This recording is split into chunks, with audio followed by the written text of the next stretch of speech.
Bueno, es este barco que se llama La Couronne. La Couronne, mal habladito en francés, lógicamente, La Corona. Esta es una embarcación que data del año 1636.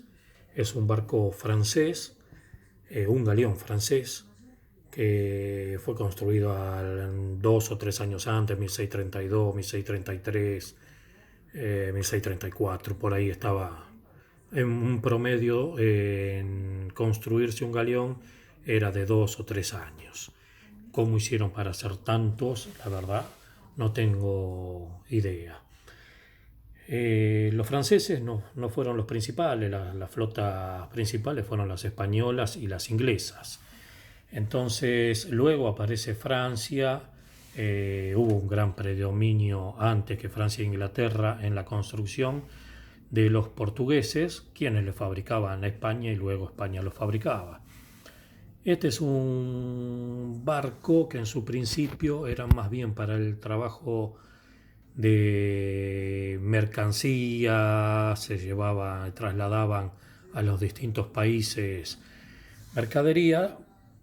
Por eso los primeros solían tener unos 4, 6 cañones, 8 cañones. Ya a fines del 1500, a principios del 1600, empiezan a tener mucho más cantidad de cañones porque ya empiezan a ser utilizados directamente para la guerra. Este es el primer barco importante de Francia, si bien tenía algunos, es el primer barco importante de Francia. Y el nombre, la Couronne, no es estrictamente solo de este barco. Este era un barco de, como dice la palabra, la corona, pero la corona era para la corona francesa y era una cantidad de 14 dotaciones que fueron realizándose entre el 1636, que es este precisamente, el primero que se realiza, de porte de gran tamaño, y hasta fines de los 1800. En ese periodo se realizan los 14 barcos de la corona que componen toda esa flota, que era paralelo a la Armada francesa. Bueno, esto lo más real, es una escala real. Generalmente se solían medir los barcos por una tabla murciana, que era el ancho del barco, la eslora, que es desde el principio a final del barco, era, si tenía ancho 20 metros el barco, se multiplicaba por 3 y el largo del barco, la eslora digamos, era de 60 metros.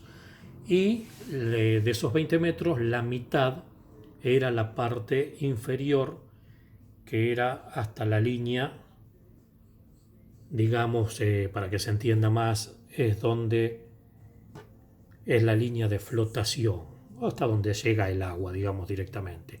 Lógicamente había una parte inferior, que esa parte inferior por dentro, debajo de todo, era donde se acumulaba toda la mercadería, todo lo que se llevara adicional al barco.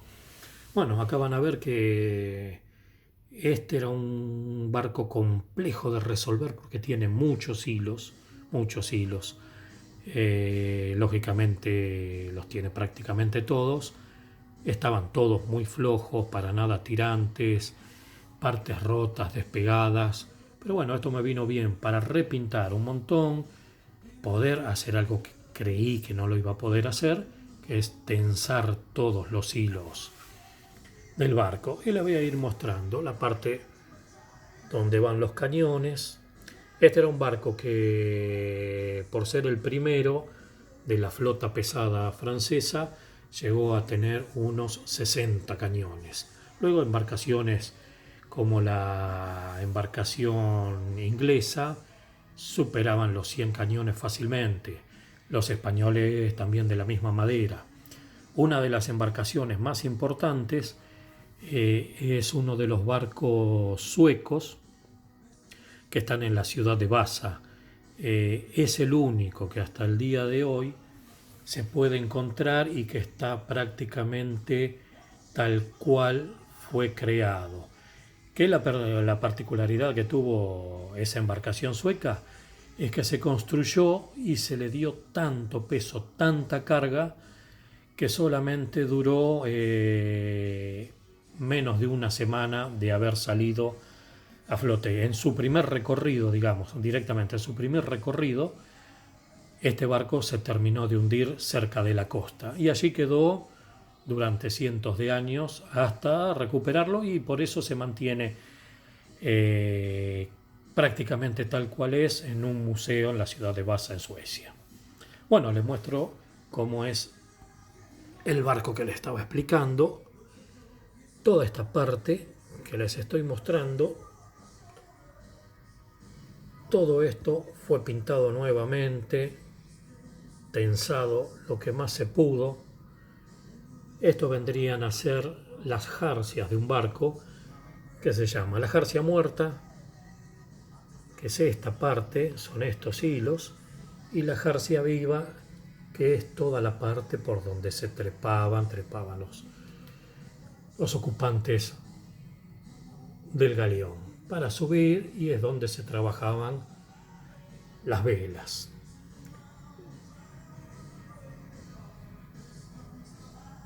Esta parte, la posterior del barco, la popa, digamos, con la parte de atrás, esta barandita generalmente recorría toda esta parte, era todo al aire libre. Generalmente estaban los capitanes allí y se utilizaban de letrinas. Las letrinas, bueno, eran donde hacían todas sus necesidades los grandes jefes. Hasta que de años después, posteriormente, se cubrieron, se dejó una parte libre y los laterales techados, que es donde estaban los camarotes de los oficiales.